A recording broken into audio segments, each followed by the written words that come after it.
പുരാതന കാലത്ത് പൊന്നുപോലെ തിളങ്ങിയ ഒരു ദ്വീപുണ്ടായിരുന്നു. അത് ഇലങ്ക. ആ ഇലങ്കയുടെ മഹാരാജാവായിരുന്നു രാവണൻ. രാവണൻ ഒരു അസുരൻ മാത്രമല്ല, അവൻ പരമശിവന്റെ മഹാഭക്തൻ. വേദങ്ങളും സംഗീതവും ആയുധശാസ്ത്രവും അറിഞ്ഞ പണ്ഡിതൻ.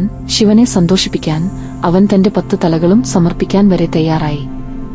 ആ തപസ്സിന്റെ ഫലമായി ശിവൻ അവൻ നൽകിയ അനുഗ്രഹം ചന്ദ്രഹാസം എന്ന അതിമാനുഷ വാൾ. ഇലങ്ക നഗരം പൊന്നാൽ നിർമ്മിച്ച, അറിവും ശക്തിയും ഒരുമിച്ച് ഭരിച്ച നഗരം ആയിരുന്നു.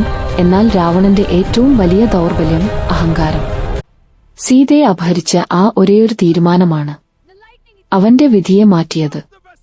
രാമനുമായുള്ള യുദ്ധം നല്ലതും ചീത്തയും തമ്മിലുള്ള പോരാട്ടം മാത്രമല്ല, അത് ധർമ്മവും അഹങ്കാരവും തമ്മിലുള്ള മഹായുദ്ധം ആയിരുന്നു.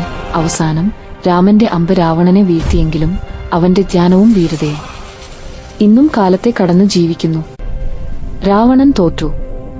പക്ഷേ ഒരു സാധാരണ വില്ലൻ ആയിരുന്നില്ല, അവൻ ഒരു വീണ മഹാരാജാവായിരുന്നു.